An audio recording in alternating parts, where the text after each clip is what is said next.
All right, let's move on to the Sixers and the Raptors. This is one of the most interesting series in the first round. A couple of wrinkles. Matisse Thybulle's not allowed to play in Toronto because he's unvaccinated. I'm not as concerned about this because Toronto is a massive help team. They do a ton of help, digging, doubling, things along those lines. They are a very disruptive defense. So I think shooting is going to be a very, very important factor for the Sixers. And I've talked about a lot on the show about the difference between using Georges Niang and Matisse Thybulle and their pros and cons. Matisse Thybulle is this incredibly disruptive defensive player, but he's not a great shooter. And Georges Niang is a 40% three-point shooter at decent volume of guns. He's not scared to take any shot, but he's not a great defensive player. In that trade-off, because of the way Toronto plays as an over-help, over-double, over-dig, over-crowd type of team, you need guys that can make you pay on the back end. So I think Georges Niang might actually be a better option than them. So I don't really look at the Matisse Thybulle thing as that much of a problem. I think the Raptors are going to win this series in 6 games. The reason why comes down to the fact that this particular Toronto team and the style that they play directly is going to affect the 2 best players on the Sixers. And we're going to let's just get into the weeds a little bit here. So, first of all, Joel Embiid. So, the Raptors have won 3 of their 4 matchups with the Sixers this year, in large part because of their ability to disrupt Joel Embiid, particularly double teaming. So, as Joel Embiid has talked about this a lot, he talked about this in his appearance on the JJ Redick podcast, but he credited Toronto as one of the best teams guarding him because of their ability to just stunt and double and all those things that I've been talking about. Here's the issue. In those 3 games, Joel Embiid's only played in 3 of the 4 matchups. In those 3 games, Joel Embiid has only managed 8 assists against all of that double teaming and all of that overhelping. And this is an issue that I've talked about a lot with Joel Embiid. It's very similar to an issue that Anthony Davis has. He doesn't see help very well. He's not good at attracting double teams and making that killer pass. There's always passes out of a double team that are easier, but that abandon the advantage. Like a quick, like Anthony Davis does this all the time, catch it in the post and a double team will come and he'll kind of just dribble away from the double out to the perimeter and just find the first outlet pass to the wing as a guard does like a V cut to try to get open on the perimeter.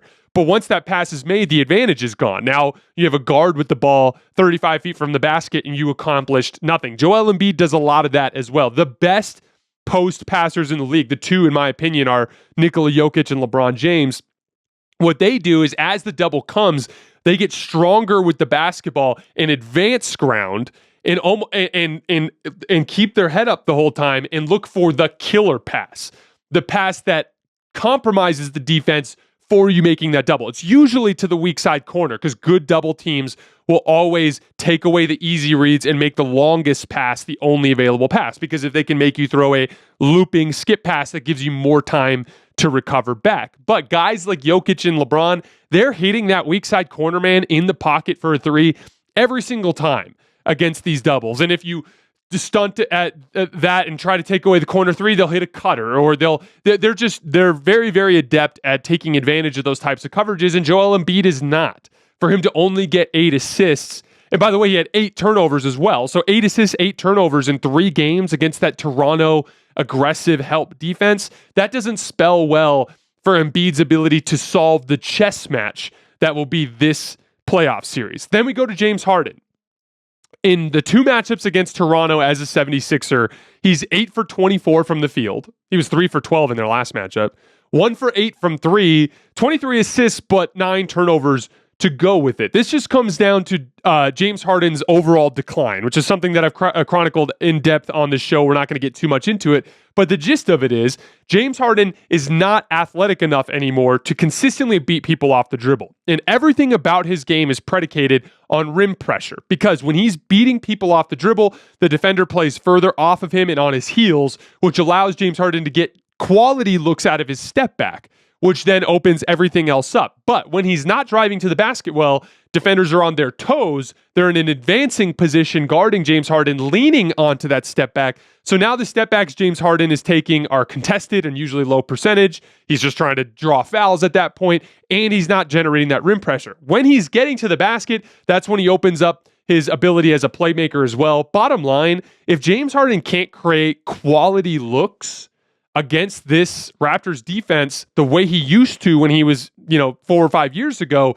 I don't know that they're going to be able to create enough advantages here. The other thing too, Toronto's had a lot of success against the Sixers with a lot of guys out with injury. You've had Fred VanVleet dealing with a knee issue that's held him out a lot. They've beat the Sixers a couple times without Fred VanVleet. OG Anunoby has just returned. You're going to see a more offensively talented version of this Raptors team in this postseason run. There's a group in particular that I'm excited to see. Fred VanVleet with Gary Trent Jr., then OG, Pascal, and Scotty Barnes in the front court. That lineup has only played 345 minutes this year. That allows the Raptors to play a lot of the same style they've been playing with the younger athletes, but with a ton more offensive firepower. This team is going to be a huge pain in the butt to beat this year, and they have specifically had success against the Sixers because of their inability to create advantages against a defense like this.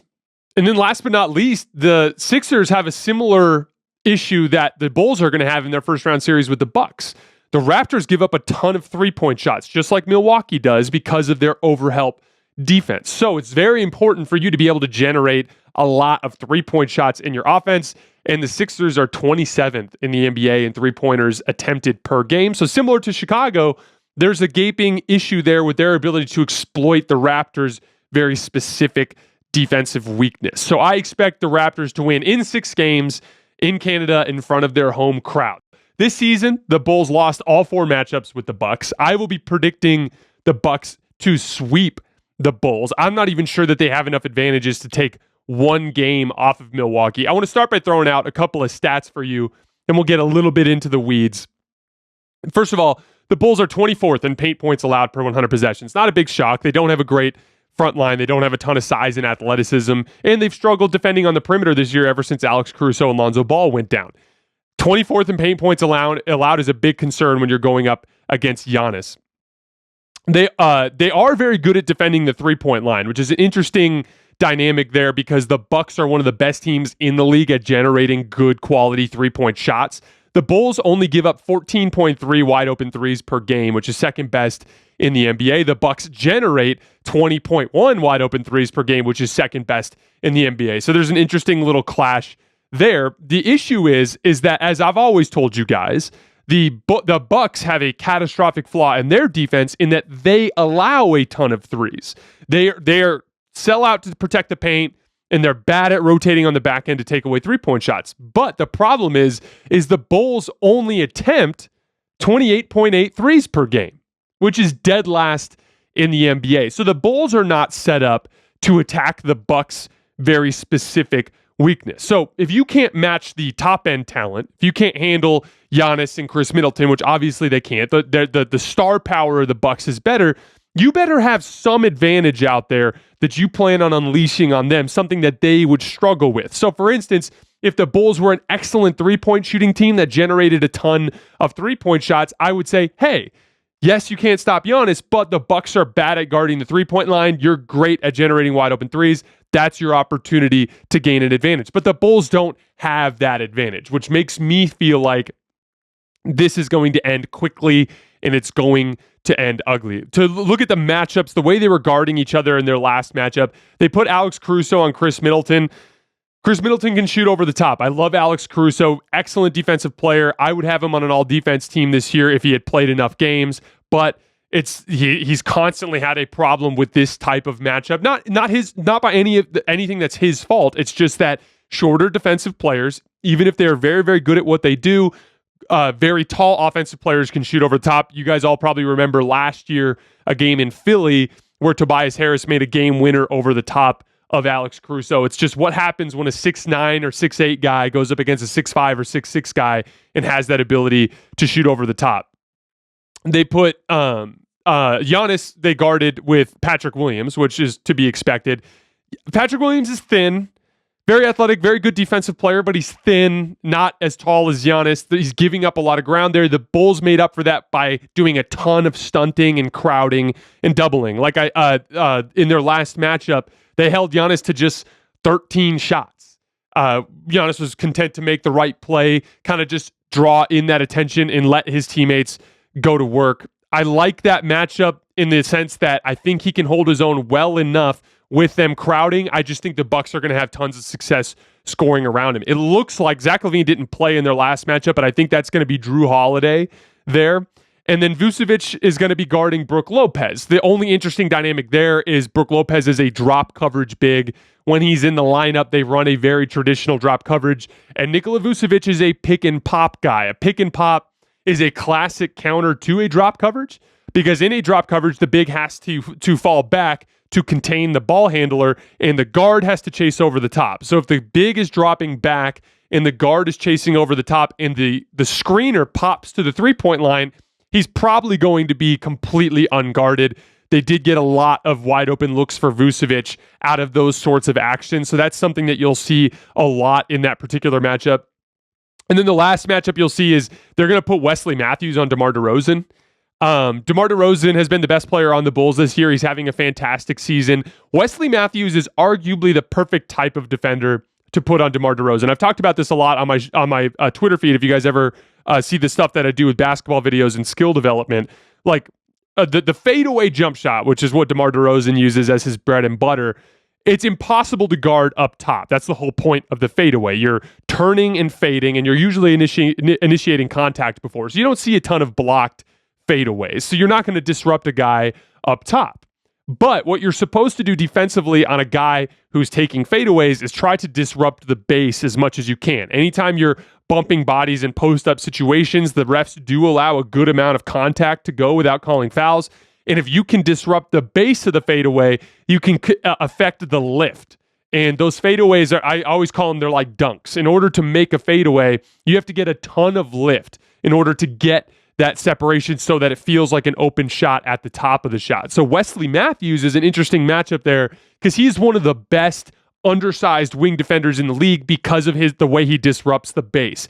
He keeps his feet sliding. He sits really low. He has a low center of gravity, and he just pushes on your base to keep you off balance all the time. That's why he's had success in the past against a lot of the bigger scoring forwards that we have in the league. So I like the way that the Milwaukee can guard Milwaukee's greatest defensive weakness also happens to be Chicago's greatest offensive weakness. So I don't think they have an advantage there.